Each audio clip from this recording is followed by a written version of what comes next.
Yeah, this is something that I never see because I don't play PC games. So I never see like mod stuff. I see indie things, and I see like I see ROM hacks. Right. But actual like Team Fortress, it was a Quake mod, wasn't it? Original Team Fortress. Yeah. Yeah, like I never got to play Quake mods. I played Quake 1, 2, and 3 all on console. Right. But yeah, I never got to experience what was kind of the iceberg beneath the tip. And it was like this, like same thing with Minecraft. Like Minecraft doesn't click with me at the outset, but the fact that I don't play on PC means that it's probably not going to click with me. Like if vanilla Minecraft doesn't work, it's most likely that console Minecraft isn't going to, because it's what all can I do with it? Right. I mean, okay, so I've been playing Minecraft far longer than most other people. I was one of like the first couple thousand registered users on the website. I knew 2 other guys in high school that were, yeah. Yeah. So obviously I liked the original Minecraft. That had a lot more to do with like, we didn't play the survival. We played like creative OG creative on like the website, like in the web browser. It was in a browser? It was a browser game. I didn't know that. Yeah, so you can't even play that anymore, I don't think. But that's a shame. Yeah, so we just had like a community on a server, and it was just like, basically it was a place to like hang out and chat and like maybe build some stuff. And then I originally was playing InDev for survival, which was like you were on a really limited sized map. And so you really had to like, it was much harder to survive. Also, I was way worse at the game. And then there was InfDev, which had the original infinite sized world. And everyone was like, InfDev is awful. Let's just ignore it. Because it ran like shit. Oh, okay. It was hot garbo. And like it was lacking features that InDev had, I think. This was a long time ago. And then... But I mean, my point was, when you're when you're a console gamer, if you don't like the game, you don't like the game. Whereas on PC, I don't really play Minecraft anymore unless I'm playing it with mods. Yeah, and I'm like, why do people love Skyrim so much? And it's like, because they're playing it on PC. Yeah, okay. So the first time I played Skyrim, I was not enamored. Also, my PC could barely run it. Okay. And then the second time around, I just loaded it up with a lot of mods because I like magic. Like, that's my thing. And so I was just like, yeah, let's throw this magic mod in there. How about this magic mod? And, yeah, it ended up being a lot more fun for me. That's another thing, is it didn't run well on your PC. If a game doesn't run well on the console, it's a bad game and you don't buy it. Yeah. It's a huge difference. And I've noticed some people are PC gamers that haven't played PC yet. And when they move to PC, they never go back to console. Like, those are the kinds of people who bought the PS4 for its graphics. Yeah, those people. I still don't get that, but okay. There's a lot of them, though. I know there's a lot of them. And they just don't know that they're PC gamers yet. Then there's people like me who had an NES, but also, like, we didn't buy a new console for a while, so what I ended up doing was fiddling with a bunch of stuff on our old PC and playing a lot of, like, edutainment games and trying to, like, download other games, which of course went horribly wrong and corrupted the PC. But I was trying to just get things that worked. So it was like, then when I got the Super NES, I was like, I mean, this is what I want. And then, like, over to the N64 and onward. Yeah. And I think what I want from a game, and I've noticed it's like a different kind of person almost. Like, the kind of person that is far more suited to PC is like, I don't own Quake 2, so... Oh, you have to own Quake 2 to do it? Yeah. It's not like, it can't be like a standalone thing? I don't think so. Okay, interesting. I mean, it's a mod for Quake 2. Okay, well, what was Tremulous? Tremulous is standalone. Open source. Oh, wait. So what did it have to do with Quake 2? It's based on Gloom. Tremulous is based on Gloom, which is a mod for Quake 2. Natural Selection is based on Gloom, which is a mod for Quake 2. But you have to have Quake 2 to play Gloom. Correct, because it's Gloom is the mod. Tremulous and Natural Selection were both like, hey, we really like this mod for Quake 2. Okay. Let's make our own game based off of that. Based off of it? So it doesn't have any shared... No shared code that I know of. Oh! I was I was confused. Sorry, yeah. I thought this is a mod inspired by this mod. Tremulous would be like the open source indie title of today. Like, what's an example? I can't think of very many off the top of my head.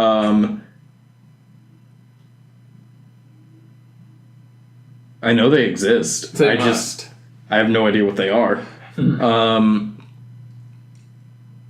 See, you can tell how, I'm thinking confused I am. I'm thinking of at least one, but it's super obscure and it's been abandoned. So, okay. See, because I've noticed what I want from a game is when I start it. First of all, I want it to start. I don't want to be greeted with an install screen, because when I want to play the game, I'm not thinking about that. Yeah. I'm like, I want to put it in and it works. And I don't think it was because I was coded that way early on, or like I just played console games and that's what I expected from them. Because like I was the way I first played Sonic 3 was on PC.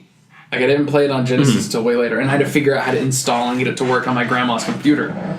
Sonic 3, but it wasn't my grandma's; it was my aunt's computer. Same thing with Sonic CD, and Sonic CD worked on one computer that Sonic 3 didn't work on, and I was just like, what, why? It's Windows. But with consoles, like, I want the first screen to be press start, now select a difficulty, and now you play the game. And I'm like, I've noticed that I appreciate and seek out, like, bespoke, very tightly paced, linear experiences is what I look for. And I look for depth below the surface, like depth that you maybe have to look for if you want to, but not depth where it's like you're just presented with a bunch of options, which is a good thing in some cases that I enjoy. Like if I'm playing Legend of Zelda, I like not being funneled down to the next dungeon. Like, I like being able to pick between which one I go to next. Right. That doesn't happen all the time in some Legend of Zelda games. No, it doesn't. But I'm also not like... I'm not frustrated when I just go to the next one. Where I get overwhelmed is in things like Minecraft or Little Big Planet that are very much based on, like, creation and, like... messing with a tool set. Like, you've lost me at that point, because my headspace is I'm going to consume some piece of art that someone already made for me to consume in a certain way. I look at a tool set as like something to learn, and it's a different mode than I'm in. Yeah. So that being said, I like combat in Devil May Cry, which is almost like a tool set. And I like fighting games. Like, I see a list of characters in fighting games as a tool set. So it is possible. It is possible to get me there. But it's like, when I want to play, when I want to play Super Mario, I'm in a totally different state of mind than when I want to play Street Fighter. Yeah.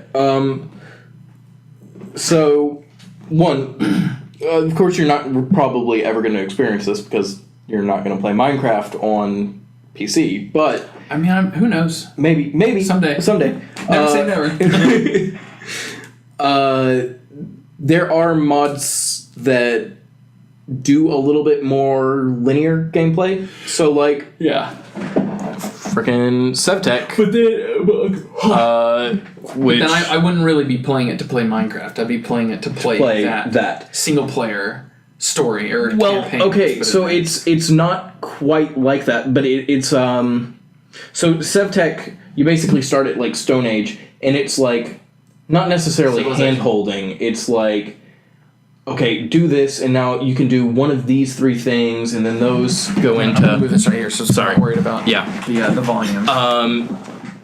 now that you've done that, you can do this. So it's not like going to a dungeon, but it's gated progression. Okay. So, like, it's definitely still learning a tool set, but it's like having a tutorial for that tool set. Ish. That's a bad way to explain it, but... So is it... I'm not... I think you just have to show it to me. That is far outside the scope of this episode, but... Things like that do exist. Or no, I mean, we can try that next time. Yeah. I mean... Go through SevTech. That is a... okay. There's a YouTuber I've been watching play SevTech, and he's on, like, episode 70-something, and they're, like, hour-long episodes. Well, I mean, to make your point, would I have to play that long? No, you wouldn't. Okay. Well, is there something that's like that I would be familiar with? Is there some kind of, like, framing story around it teaching you this? Typically, no. So I did make you play... It's just a list of tutorials. Kinda, yeah. I don't know. I feel like it's better than a list of tutorials. Because, like, you can still go off and do basically whatever, but... But, like, is there some kind of... Is there a reason that I'm doing the tutorial other than I need to learn how to use this thing? And to advance, like, so you start and... See, I balk at that stuff. Like, I don't know if you would like SevTech, but I think it's closer to an experience that you would like. Okay, closer than just Minecraft. Okay. I think it gives you more direction than Minecraft. Also, in Minecraft, like, if you... So, now I also treat Minecraft as a social experience. I don't really play it by myself. So, part of the problem is, okay, if you join a Minecraft server, especially if you're joining one of the frickin' ones that you can just, like, buy stuff. With real money? With real money. I wouldn't join one of those. Me either. But they exist. That's why I don't buy those video games. Okay, don't get me started on those servers. No. Don't get me started on microtransactions. But, like, if I join a server that is just my friends, like, it's real easy for them to be like, oh, here's 3 diamonds so you can have a pick and, like, get yourself started so you don't have to, like, work yourself up from the ground up. But then, think about that. Why would you not want to work yourself from the ground Exactly, up? and SevTech doesn't allow you to do that. Like, if they threw you a diamond, your character would pick it up, look at it, and go, what the hell is this thing? And toss it back on the ground, because it means nothing to him. Yeah. Wait a second, David. Is this game a Metroidvania? No, it's not. That was a joke. But Metroidvania does that kind of gated progression, where it's like, this door is red. Why is the door red? Yeah. What opens a red door? Do you remember back when we might have still been in Howl, I made you play AdventureCraft? That's the dorms, the first dorms we were in. Yeah. AdventureCraft was a Minecraft mod. That was... and someone had made, like, a full Legend of Zelda style, like, with dungeons. You didn't like it because you had to jump? Well, no, I didn't like it because the platforming was bad. I think that's because you weren't used to Minecraft movement. That's also because I was using a mouse and keyboard. I'm not used to that either. Yeah, that's it's possible that it's like, this is not clicking at all. I remember you being like, if this was Zelda, I'd run up to the edge and he'd jump. I wouldn't have to press the button. Yeah, well, and the reason I was getting stuck on that, first of all, I was already frustrated with how many times I was having to go to the bottom and climb back up the same things. Was I was getting stuck on that. Not literally, like, I couldn't move forward, but, like, I was mentally getting stuck on that, was because if it was Zelda, this wouldn't be a problem. Like, the platforming wouldn't be the challenge. It would be figuring out the puzzle of this room would be the challenge. So I was like, this is weird that they're calling this Zelda because this is a platforming challenge. That's what the room was platforming. So I was like... And I didn't want to play a platformer. Some of that was the limited scope of what AdventureCraft could accomplish. That being said, so AdventureCraft is an old Minecraft mod. Like, it was a total conversion, and it did a lot of stuff. It was a map creation tool, basically, that map creators now can do, but back then it was revolutionary, and people made like H.P. Lovecraft maps with it. What made it revolutionary? So it had a bunch of it had scripting stuff in it. So you could program it so that when you killed all 3 bats in the room, they would drop a key. Yeah, that's actually huge. From like not being able to do that is outstandingly limiting. Yeah. When you want to have something that's like, do this, then this happens. And that is... It had like full scripting available, but like it had some stuff out of the box that was just for the time incredible, because like I said, it was if you kill all 3 bats, it'll drop a key, and then that's the difference between making a Halo map in Forge for multiplayer and making a Halo map in Forge that is a full campaign mission. Like scripting is basically the jugular. That's like you need that just to do it at all. I got into a little bit of the scripting side of Forge during my first foray, and I have an idea for a new map. Oh, cool! I'm excited. We'll go over that later, but yeah. No. We should play your maps sometime at some point. Yeah. Yeah, actually. I mean, the first map was it was an interesting idea. The execution was a little bit lacking. Mostly it's still really cool though. It's still cool. Second map, way cooler. And then I think this third map, I'm gonna have to do some serious sit down thinking to plan it out. Big thunk.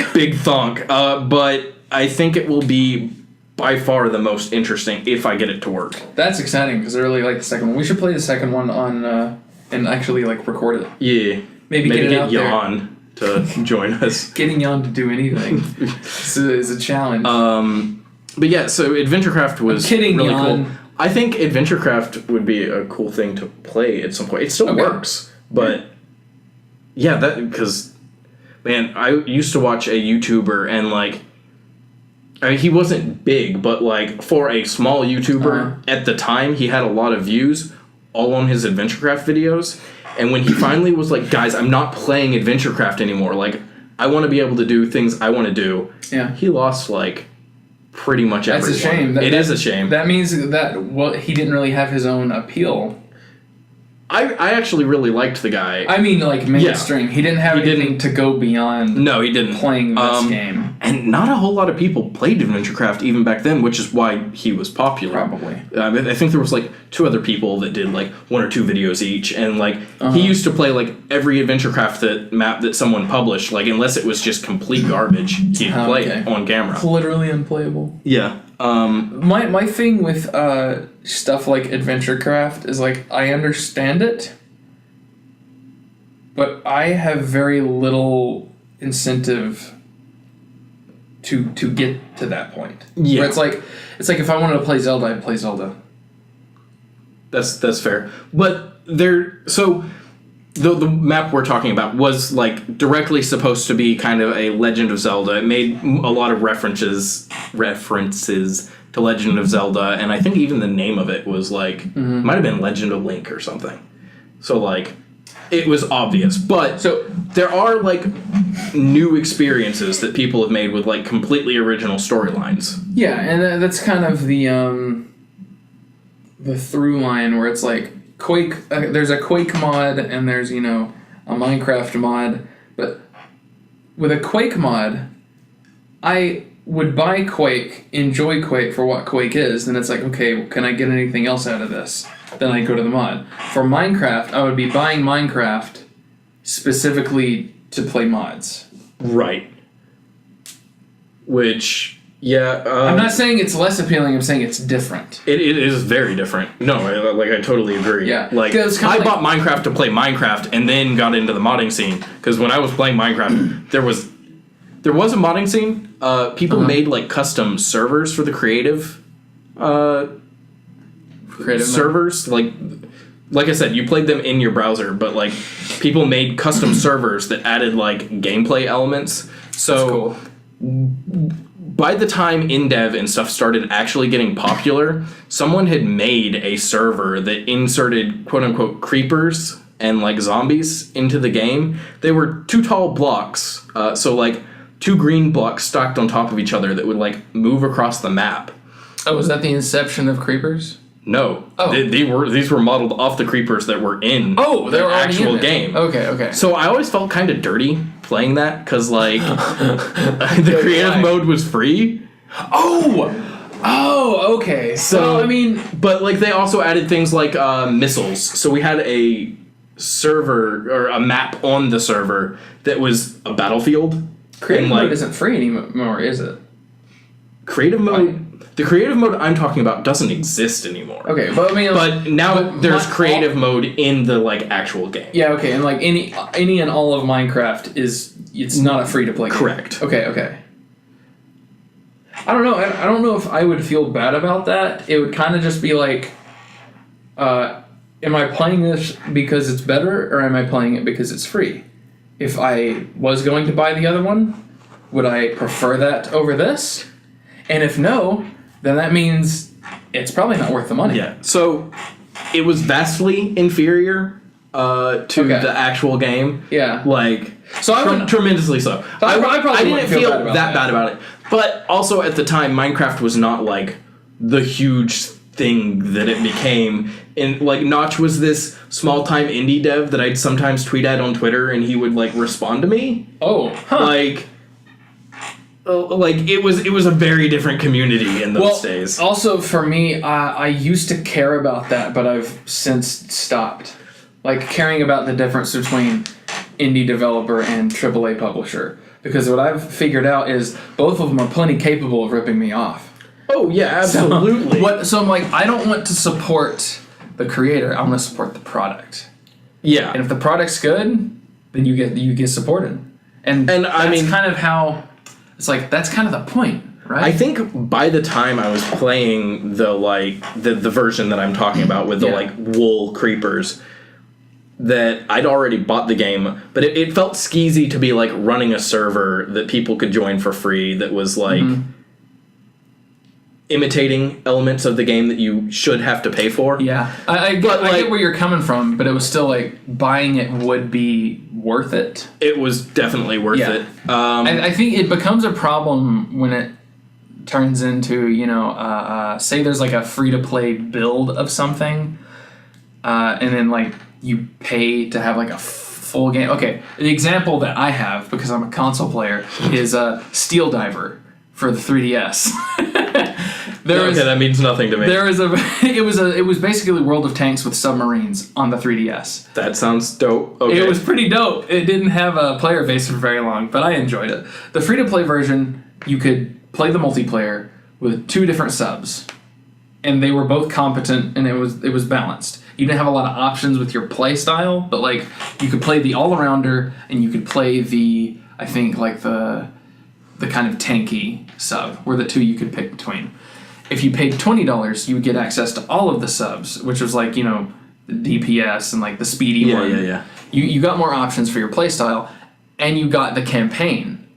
So I think what would actually really make me feel dirty would be if I figured out how to play the campaign or use those without paying for it. Yeah, definitely. Yeah, but I think with creative mode and just trying to shoddily imitate the purchased product, you're probably fine. Yeah, and I mean, Notch never did anything about the custom servers, that's true. Also, I think it would look really bad if he did something about it. Maybe Minecraft wouldn't be as big as it is today. God, if you squashed that element of it. Yeah, that was definitely before Minecraft got big.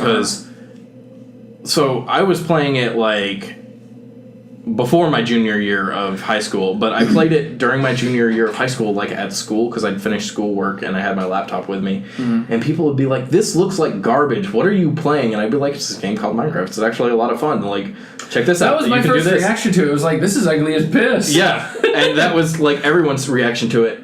And then like we came back to school after the summer beginning of my senior year, and like everyone's playing Minecraft, and they're like, "Have you seen this?" I'm like, "You assholes! I showed this to you last year, and you were like, this is the worst game ever." No, I stuck to my guns. I was like, it still looks ugly. There was no, it does look ugly. I got like gobsmacked in another way, where I was at work one time, and this teenager that worked there was like, like old games that had like Minecraft graphics, and I was like, what do you mean? I was like everything looked like squares and blocks and stuff. I was like regular Minecraft, and he's like, no, like old Nintendo games. It's like pixel graphics, man. He didn't know it was called that. He thought it was just Minecraft graphics. Only it wasn't like 3D. He was having such a hard time explaining it. I was like, you're like 17. Man, yeah, it's... What happened? I mean, like, to be fair, Minecraft was built with those graphics, like, as an aesthetic choice. Like, it can run with... better looking graphics. Yeah, like you can like put it at 4K, put a bunch of shaders in there. Yeah, all kinds of stuff. Actually, Vintage Story is kind of like that. But Vintage Story, I'm assuming, is the other mod. No, it's actually a standalone. It just looks like Minecraft, but really like So it's a standalone game based on Minecraft mod. Oh boy! Like Terminus is a standalone game based on a Quick mod. Yeah. What was I talking about with Minecraft? Minecraft graphics? Graphics. Okay. So he was 17. This was in, I want to say 2016 that he said this. So he was born in 1999, which means we'll say around 5-6 years old he plays his first video game. PS2 long been out. Yeah. So like it's far past, even PS1 and Saturn 2D games. So, and I'm assuming if he doesn't know what to call them, he's been playing, occasionally the popular thing. So he has no point of reference for that kind of thing. Like, I guess so. I mean, but I didn't play like barely any pixel games because like I wasn't allowed to have consoles unless I bought them myself, which at 5 years old is like it's pretty tough, impossible. Yeah, I mean you could get a little side money of most of yards at 5 years old. But I did play some Sonic. That is the only pixel game I can think of playing, and that's what I've kind of gotten to this point where I'm like, when there's a game like Shovel Knight or I don't know, Freedom Planet. It's just off the top of my head. I don't even know what that is, but okay. Freedom Planet, it looks a lot like Sonic games. So, it's pixel art, 16-bit pixel art. And Shovel Knight goes for the 8-bit pixel art look. It's not nostalgia that sells them what they need to sell. No, it's novelty. Shovel Knight is just tight gameplay. Well, yeah, it's a great game, but if something is going for that visual style, you're not selling to nostalgia to make the big bucks. Like if you're making your money from kids, it's not nostalgia, it's novelty. Yeah. It's just the art style. So that's kind of weird, because I remember, what was it, like there was Konami came out with their Rebirth series on the WiiWare store, and the point was nostalgia, and it made sense in 2010 to go after nostalgia with old retro graphics, because if you were born in like 95 earlier, like that was your nostalgia. He's like, oh, it's just like when I was a kid, and it's like Contra Rebirth, it looks just like old Contra. But I think beyond then, like your demographic now that can get their allowance and go buy something, they're not buying it for nostalgia because they have no nostalgia for it. What they have nostalgia for is what I've also seen a couple things crop up like this, is maybe like the old like N64 shooters. Like there was I can't remember the name of it now. Might have been called Creep. I could be wrong about that. I have no idea. But there was a first-person shooter came out that was procedurally generated, and it had an old N64 shooter look to it, like really blocky. And I was like, that's interesting. But like you would have more nostalgia for that. But then after the blockiness, like, what's PS2 nostalgia look like? Just low resolution? Them sharp titties. That's PS1. Oh, you're right. Yeah. PS2, Resident Evil 4 is on PS2. And Resident Evil 4 basically just looks like low resolution, slightly low poly photorealism. Yeah. Basically, from the PS2 onward, there's not really nostalgia for a hardware-based visual style. You could have nostalgia for, I don't know, No More Heroes, once that's old enough. You know, someone does like an ultra-violent, cel-shaded game, and it's like, it kind of looks like No More Heroes. I mean, Fortnite peddling that Wind Waker nostalgia hard. Oh, they are. But, Fortnite's main demographic probably never played Wind Waker. Oh, no, absolutely not. So I saw a image macro meme thing recently that was me in 2008, and they were like playing, I don't know, one of the earlier, like, pretty good photorealistic games. Maybe like one of the CODs or Medal of Honor or something. Yeah, Medal of Honor. Wait, when did Crysis 1 come out? I don't think it was Crysis 1. It looked like a war game and not futures. Anyway, and they were like, man, I wonder what games are going to look like in 10 years. And then it was just a screenshot of 2018, and it was Fortnite. Oh, yeah. And they were like, no. Well, I mean, we still get the photorealistic stuff. We do. do. For God's sake, like Resident Evil 7, I've been playing that this month because it's the spooky month. And like I said, I'm playing Doom in 4K. Like Resident Evil 7 gets to have the scariness of Uncanny Valley now. Like, it's very unsettling, people's faces. And I think they knew that because they make people get in your face. Mm-hmm. Like, they made it first person, and they get in your face, and, like, their detailed skin and teeth, like, their individually rendered teeth. Very uncomfortable. But, I think we're getting to a point where, like, there's not nostalgia for graphics that looked away because of hardware. There's just the novelty of making something look an aesthetic direction. Yeah. Artistic direction. Like, so if something came out now that looked like what did we just play? Tremulous, yeah. Something came out that looked like something that looked like Tremulous, Quake. Yeah, Gloom. If it looked like that, it's intentional. Yeah.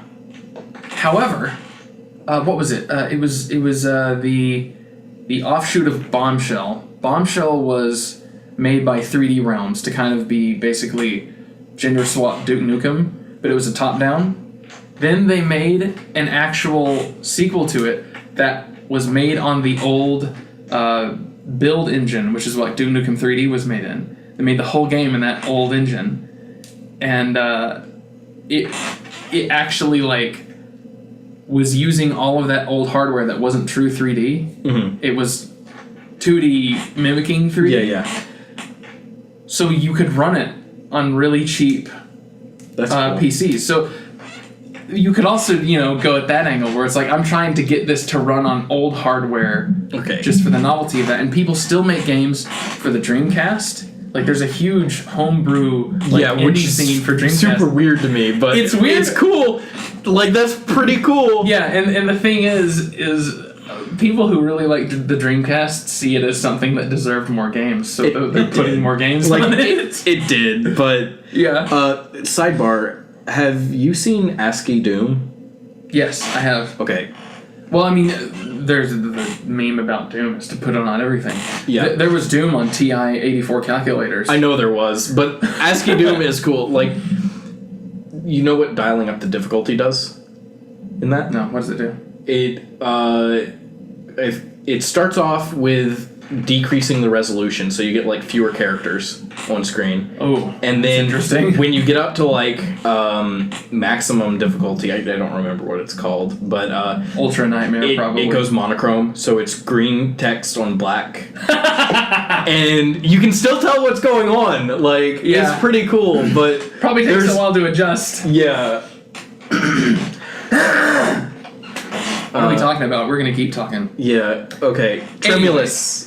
Tremulous. Yeah, that was interesting, and it's something that I don't encounter. I just don't that kind of thing doesn't happen on console. At least I can't think of anything like that happening. Like, the closest thing you could get is maybe a map maker in something like Doom 2016 or Halo Forge. Yeah. That would be the closest thing. And I remember when I went to, like, the customs browser in Halo 5 where someone had made a Battle Royale mode. And I was like, that's interesting. And it works. And it's kind of janky, but it wouldn't be there if they didn't basically give you mod tools in a very curated package like Forge. And so it's like you're still kind of imitating. So I think the lesson here is if you release a game and you're going to put any kind of map maker in, include some kind of scripting language. Yes, include some scripting. Because people will make stuff that will surprise you. Yeah. Also, if your game ends up being bought exclusively just for mods, then hey, it's not bad. You basically getting free money. It's not bad. Like there's a kind of like, I know there's like resistance to having mod tools for big AAA games, but if your game's kind of small and you're thinking this might not go somewhere, but maybe it could, have mod tools in there. Which is not to say, like, don't make a good game. Like, exactly. Make a good game. Bethesda.